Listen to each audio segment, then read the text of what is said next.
Well, Tom, welcome to the podcast. It's great to be here. Well, I've been quoting from your data and your tweets. I have you as a trifecta with Michael Pruser and Mike McDonald that I've been talking about for 2 weeks now. So it's great to have you on. And I know you, like me, are a Democrat, but our audience is mixed. So we're going to try to just be as objective for them as possible. Let's just start with the top line trends that you're seeing across the country, to the extent there are any, about the early vote right now. Yeah. And it's early. It's easy to be unbiased when it comes to this data because we're just talking about the data. So top line trends, I think it's helpful to set the context from prior elections, if I can, for a second, because 2020 was the biggest expansion of early voting that we've ever seen in this country. Where generally, you would see somewhere around 40 or 45% of votes cast before election day. And then for obvious reasons, the pandemic, in 2020, we saw 2/3 of ballots cast before election day. Over 100 million Americans cast an early vote. So that's important context. And the context within that context is, we have to remember, Donald Trump told his supporters that vote by mail was fraudulent. So he actually likely depressed early voting turnout to some extent. It's hard to believe given how high it was, but he convinced a lot of his supporters not to go out and vote early, vote by mail. And so you saw that, like in places like Pennsylvania, where Biden was getting over 70% of the early vote. Before this election, though, before 2020, what was the trend partisan-wise? Because in my head, as a Democrat, I vaguely have this feeling that Democrats underperform Republicans, but also Republicans tended to do better with college-educated voters who tend to be more reliable voters generally. Yeah, that's exactly right. And also, there was the senior element of it. And so as someone who's worked in Democratic politics for a very long time, certainly Republican early vote operations were the envy of Democratic campaigns, especially in places like Florida, Arizona, and Nevada. They were just very good at getting their voters, especially older voters, out before election day, banking those votes so they didn't have to worry about them on election day. And so it was really like a switch was flipped in 2020, as Donald Trump is, capable of doing with his supporters, where he just modified decades of voting behavior in one election. And so we have that context when we're thinking about what's happening in 2024. If you look at 2022, the early voting returned, I don't want to say to normal, because it didn't go back to where it was before 2020, but it went down, at least in terms of share. So 46% of ballots were cast before election day in 2022. So you saw things dropping back down closer to where they were before. But a lot of states held on to the expansion and voting access. Again, Pennsylvania was a state where in 2016, only 200,000 people voted before election day, which is maybe like 10% of what they had in 2020. So they held on to vote by mail. So you were still seeing more people in some of these states voting early. But what we did see is a lot of Democrats, especially younger Democrats, were going back to election day voting. So the expectation going into the early voting season this year was, number one, we would see a much smaller share of the electorate vote early than we did in 2020. Number two, that we would see a lot of Democrats, especially younger Democrats who voted early in 2020, go back to election day voting.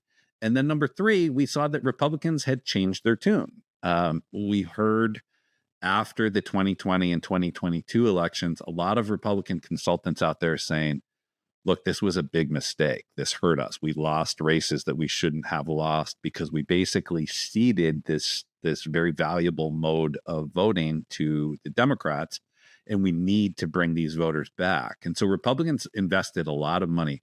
In Virginia in 2023, it was sort of their proving ground, where Governor Glenn Youngkin spent $13 million, at least by their account, to improve Republican early vote. And they were quite successful, at least from that perspective. The only reason I hesitate is basically what they did is they took people who were going to vote anyhow. The cannibalizing, we call this, right? Yeah, exactly. They brought them out early. And like, that's not, which helps, right? Yeah, I talk about it on a tactical advantage to it. It's definitely better for you as a campaign to get your people out early, because then you're communicating with a much smaller universe. And then just also then you're not prone to problems on election day and that sort of thing. So Long lines, weather, exactly, illness. Like it seems anything like can everybody's happen. sick right now. You could imagine that some people just won't show up. You de-risk election day essentially. Yeah, so it's definitely valuable from that perspective. But a lot of times in the early vote analysis, what we're looking at is this indicative of an enthusiasm advantage? I think that's the question that everyone wants to answer when they're looking at it. Is if we assume that this race is very close, which is a pretty safe assumption from the polls, then you want to know which side has a turnout advantage. And the early vote can sometimes tell you something about that. So to your question about the overall trends, it's complicated now, and that we're seeing what we expected to happen for the most part play out, and that Republicans are making gains in the early vote, that in most states Republicans are accounting for a larger share of the early vote than they did at this point in 2020. And so the early electorate right now is older, whiter, more rural, than it was at this point in 2020. But that's not the case everywhere. There are some states where it actually appears to be more Democratic, which is honestly a bit of a shocker. I don't think anyone expected to see that. Any Like important battleground states where that's true? Michigan, I'd say number one. Wisconsin, it's a little bit harder to say. We have to remember neither of those states have partisan registration. You can't register with a political party in those states. So we have to rely on model data. We look at demographics. But basically, like the reason I'm confident in saying that about Michigan is any indicator you can look at. Like women are a larger share of the electorate than they were at this point in 2020. Black voters are a larger share of the electorate. It's just it's standing out from these other states where you do see it getting older, whiter, more rural. Again, Wisconsin, it's on the bubble, but at a minimum, it hasn't moved much towards Republicans. It might have moved towards Democrats. It's a tough one to read. Well, yeah, I just started to look at Wisconsin because it just started, right? Early vote started earlier this week.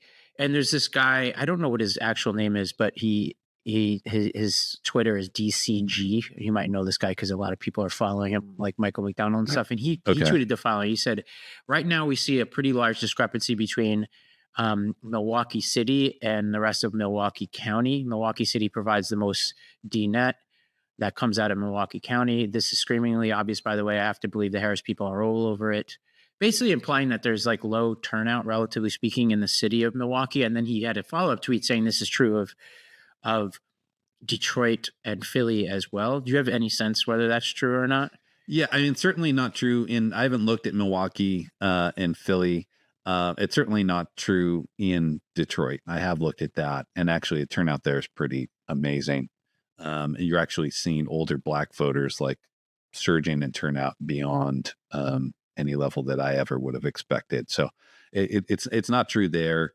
I don't know about those other cities though. Again, it depends on what you're comparing to. Like in Pennsylvania, since it's all male, what we've seen is it went from the early vote went from like a 70-25 Democratic advantage 4 years ago to, somewhere closer to like the low 60s, 30. So it's, with from like right now, like a 350,000 net advantage for Democrats at the moment. It's substantial. It's substantial, but the percent margin is smaller than it was. And basically, the Republican share of the early vote has increased by somewhere around 7 or 8 points, which is not nothing. It's kind of what you'd expect, no? Like exactly. I said this at the beginning of early vote was that my baseline assumption was that Republicans would do better.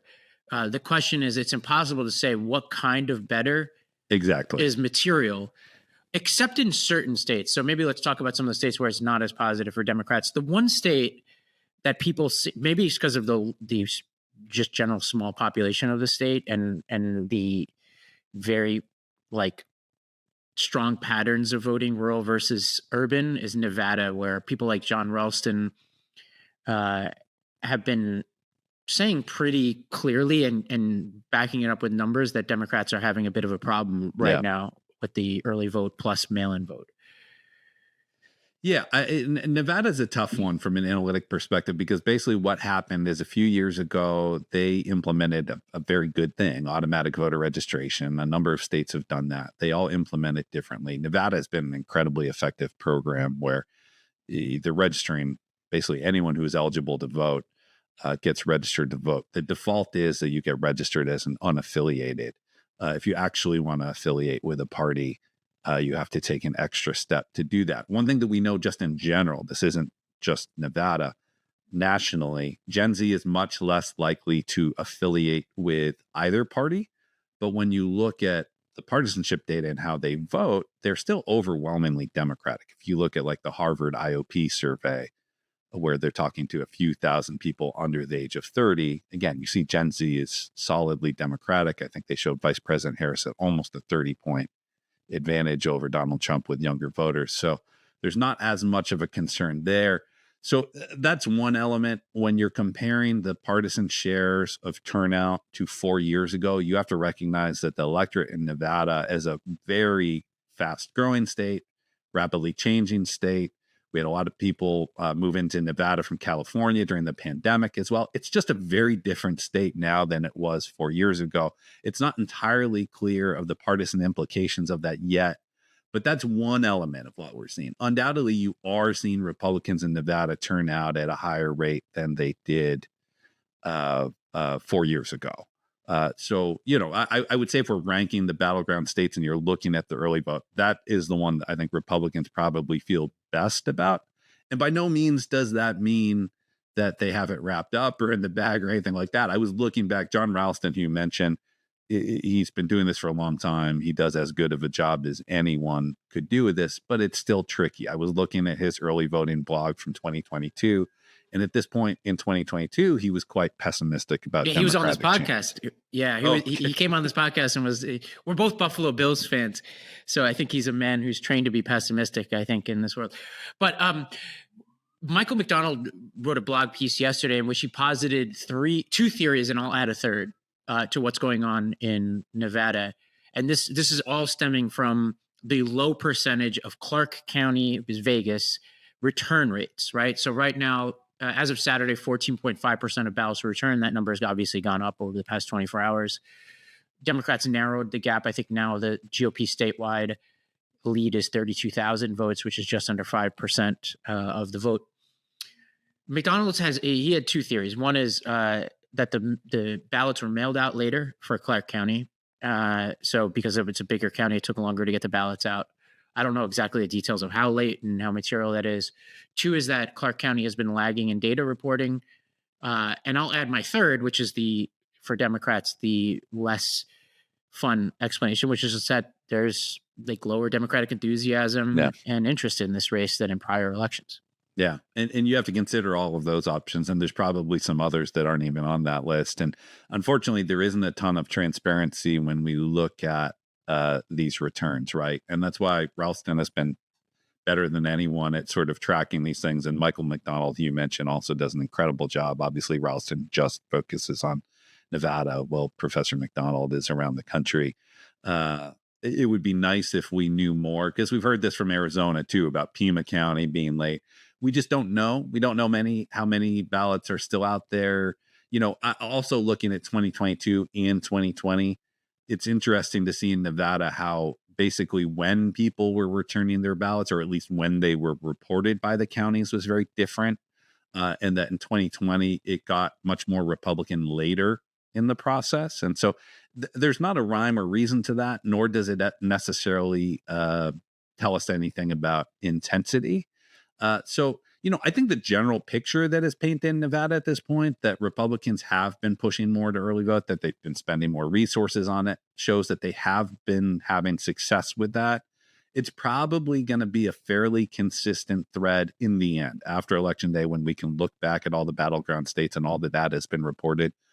My strong assumption here is that we will see that, yes, Republicans will have improved their early vote performance by a few points. Democrats will have gone into Election Day needing higher turnout, especially from younger voters and voters of color. And, the question we can ask ourselves today, how likely is that to happen?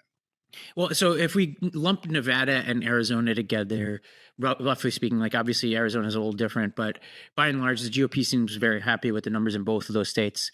The states that I've found the hardest to figure out are North Carolina and Georgia. Mm-hmm. Let's start with North Carolina. What do we know? Like right now, it seems like it's roughly neck and neck. I think the lead has, quote unquote, lead, right, has changed 3 or 4 times since the beginning of early voting in North Carolina. Yeah, I mean, this is another state where the unaffiliated element is a huge part of this. The last time I looked at North Carolina, it was roughly a third, a third, a third in terms of those who have voted in their partisan registration, down Republican and then unaffiliated other. And what we've seen in the new voter registration in North Carolina specifically over this year is that that unaffiliated is now much younger and much more likely to be voters of color than it was in any of the previous 3 years. So an important element there where again the comparisons to 2020 early vote, it's tough. It's not the best benchmark. But if we set aside partisanship, we do know when we're looking at race and ethnicity, Black voters are accounting for a smaller share of the early vote now than they were at this point in 2020, where they're somewhere floating between 18 and 19% in the end for Democrats to win in North Carolina. Generally, the thinking is they need to be north of 20, 21%. And so, I don't look at that again and sound alarms. There's the expectation that Republicans were, just as we're talking about everywhere else, going to turn out more in the early, especially in the early in person. You are seeing that happen. What that means is we've got this closing week here and then, election day. Democrats will almost certainly go into election day in North Carolina needing higher turnout from younger voters, African American voters, Latino voters as a smaller share of the electorate, but still important. So, but again, I'm largely with you. It's hard to read too much into it at this point, especially because that huge share of unaffiliated voters.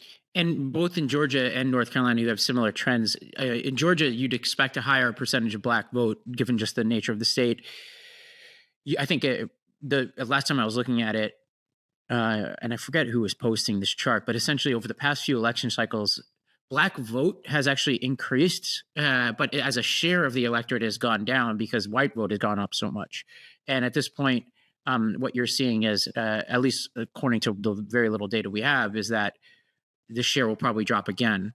And the question is like how much it drops will probably matter a lot for Democrats. So that's one trend. The second is like what happens in a lot of these states is like you have some states you have party affiliation, but you have gender, which tells you something. But also probably the best indicator is which counties are turning out. And I think that's what a lot of the analysis I've seen in Georgia is rank the whatever 160 counties in Georgia, like the high turnout counties right now are dominated by Trump counties. But then again, I was looking at the data. I'm like, well, you'd expect that given that if there are so many counties, all these little counties are like, you're just going to have more Republican counties. So obviously the top 50 is going to be dominated by Republicans. I didn't really know what to make of that. But just to say, like, if you compare Atlanta and its surrounding suburbs to the average of the rural counties, it's probably not the best picture yet for Democrats. Is that roughly your view at the moment? Yeah, it is though in total, and I'll make the case for this, but I feel good about Georgia and what we're seeing in the early vote. I'd put, Michigan and Wisconsin sort of top of the list of the states where the early vote seems to be best for Democrats. Pennsylvania, I'm sort of setting aside because it's all male. And so I just don't think we're going to be able to get a great read, but I don't see anything bad in Pennsylvania. I'd put Georgia sort of right below that group.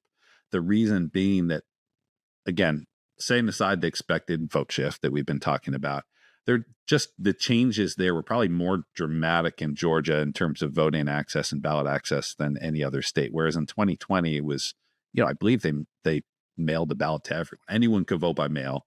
The legislature there acted since 2020, the Republican legislature, to limit vote by mail. So they reduced the time period that you had to request a ballot. They reduced the time period that you had to return the ballot. They put in new voter ID requirements for vote by mail. And so what we're seeing is that the mix of the votes that are cast so far in Georgia are overwhelmingly tilted towards early in person, away from vote by mail, which is more popular with Republicans for some reason. Exactly. And do you have any idea why that is? I think it's sort of it's what came out the other end of what we were talking about at the beginning of this conversation, and that generically Republicans used to like voting early. Donald Trump told them you couldn't vote by mail, so that was what was left. Like that was the kosher method for Republicans was, okay, this is okay. This isn't fraudulent. We can do the early in person. And that's not entirely correct, right? Like we saw Donald Trump, this is consistent, but he was saying this just the other day, complaining about how it used to be election day and now it's election month and we need to go back to one day of voting. So it's not perfect. Like it's the reason why I think the early in person is still not quite as Republican as it used to be in some of these states before, but it's by far the favored method of voting early among Republicans. So when you look at just that shift in vote method, and there are just so far fewer mail ballots cast in Georgia, it begs the question that we won't be able to answer until election day is, do these, do the overwhelmingly African American voters, share of African American voters who voted by mail last time around, which was very popular with African American voters, will they come out on election day instead of early in person? I think that's the big question. But, the other thing to keep in mind that you mentioned in terms of the black share of the electorate declining there, you're right that you actually seen an increase in the numbers, but it's not just the white turnout increasing. It's one of the most rapidly diversifying states. So you have two very fast growing populations in Georgia, Hispanic voters and Asian American voters.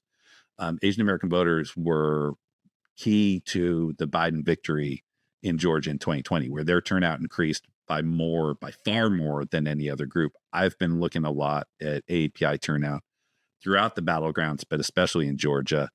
What's interesting is you're seeing older AAPI voters coming out actually at higher rates than they did 4 years ago, which I didn't expect. Which they And tend to be 50-50, right? yeah, Like more 50-50. I was looking at least at Nevada, and we'll link in the show notes to your great piece on this. And the Nevada Independent had one specific to Nevada, which basically implied, at least in that state, that the older you get, the more 50-50 it gets. But by and large, the Asian American vote writ large is very friendly Democratic, yeah, especially generally with 2 to 1 Harris. Democrat. Overall, but you're right. As they as you get into older API voters, it's going to be closer to 50-50, and obviously depends on the specific group we're talking about. That unfortunately a lot of the data doesn't break out, but interesting to see that sort of generational gap in turnout. But again, it does mean that the Harris campaign is going to be relying on more of an election day turnout operation in Metro Atlanta, which is, as I think folks know, not just Fulton County. You're talking about these incredibly diverse suburban counties outside of Atlanta. Well, last point here, and I'll give you the final reaction. Part of what I try to read in the early vote is just like any evidence whatsoever of any theory of the case that either campaign is positing. And I was reading, I think this was from Michael McDonald, that he said no evidence yet in Georgia or North Carolina that young men are voting early. So that's observation number one. So I would love your reaction to that. And then two is the Harris case for independents and Republicans that should be winning independents and or Republicans. I wouldn't say the early vote data on its own tells you much about that, although there's like one or two polls that polled people who had voted early in these battleground states, and it seems to suggest that even in states with favorable early voting numbers for Republicans, Harris is winning the people who are polled that said they early vote, which would suggest that she would have to be doing well with independents if you trust those polls. So I'll give you those two sort of observations to close out here. Yeah, those are two fascinating points to me. I actually was looking this morning at the youth vote, which again, we know the youth vote is going to be much more election day anyhow, but I've been interested in that exact same question because the Trump campaign has based a core component of its closing strategy on this notion that they can turn out these younger men, overwhelmingly younger white men, but not exclusively. We know that they're younger men of color who fall in this group as well, but it's this sort of him going on Joe Rogan the other day. That's one of many examples where he's been appealing much more to this group. But we know this group is one of the lowest turnout propensity groups out there. So it's I don't want to say it's a questionable strategy, but it's untested is the it's best untested. way. Yeah, I think that's exactly right. And so looking at the early vote, what Michael McDonald said is exactly right. That among younger voters, the gender gap is actually bigger now than it was at this point in 2020. Meaning women are accounting for a larger share of the youth vote now than they were 4 years ago. So I think the Trump campaign can make the same argument that I've been pointing out throughout this conversation, they might be saying, well, with these specific voters, even though we've been moving more people to vote early, these are going to be election day voters. And that very well might be the case. But I do think there has to be at least some concern on their part whether or not this strategy will actually bear fruit. On the second element, to me, this is a fascinating question. And I wish if I can put out the pitch for some pollsters to do this. It's a known audience. One of the caveats that we always have to add when we're looking at any likely voter polls right now or at any point is whether or not the question of whether or not the pollster has done a good job of predicting turnout. And we can't answer that till after election day. So we just have to view it in the context and say, okay, well, the New York Times poll that showed a tied race said that the national party ID would be, I think it was +3 or +4 Republican. That could happen. We can argue about whether or not we think that's likely, but it's possible. But with early voting, we know at an individual level who has voted already. So when they poll, that's a subsample of their poll, and they ask people if they've voted already. Almost all of them are pulling their sample from voter files, and they know whether or not they've voted, and they know what that population looks like. They don't have to guess what percent of the people who voted already are women versus men, older versus younger, race, ethnicity, everything else. It's a known quantity that you can weight to. So none of them have released their sample to show to what extent their subsample of their polls actually and accurately reflect the early vote. But I will say, if they do, because I'm aware of, I think, 3 national surveys in the last week that have asked this question. All generally favorable to Harris, as I've seen. Very favorable. I mean, all of them have shown Harris winning by pretty substantial margins among those who voted already, which when I compare it to the data that we have, yes, we're showing a net Democratic group, but not nearly to the margins that these polls are suggesting. And so if they are accurate, if they've done a good job sampling, that would suggest that she is winning a substantial majority of independent voters, maybe getting some Republican crossover voters. That would be a very, very or good they could go the way of campaign. exit polls, right? It's like Exactly, because there's just like not much like there's not a lot of like history of polling this particular group from what I understand. So it's really hard to say. I don't have great confidence that it's why I haven't. I tweeted about this once and just said, "Look, this is what I think, and it could be." It is this kind of an that. exit poll if you think about it. Like it is basically, it is. It's an exit. It's an exit poll where you can actually do what exit polls can't do immediately. I'm not a big believer in election night exit polls because they haven't weighted it to the actual turnout and actual result. Because the election day turnout we don't get in some cases for weeks or months until after election day, whereas this early vote data we're getting in real time. And so I am skeptical that these pollsters have weighted to the actual early vote, even though it wouldn't be that difficult. It's just more expensive. This is my past experience. Yeah, it's just more expensive and time consuming. That's right. Yeah, that's right. So I would love to see someone actually just release the sample or the crosstabs of the already voted group so we could gut check it against what the actual turnout is. Once I see that, maybe I'll get excited. But at this point, I think people are probably reading a little too much into that data at this point without that information. Well, Tom, you've been so generous with your time. Thank you so much. Where can folks find your work? Probably easiest place is on X or Twitter at TBonier, TBONIER, or you can go to targetsmart.com. We have a dashboard there where people can track the early vote. We also have a dashboard where people can track new voter registrations, all available to the public on that site. Well, thank you so much. I really appreciate it. Thank you.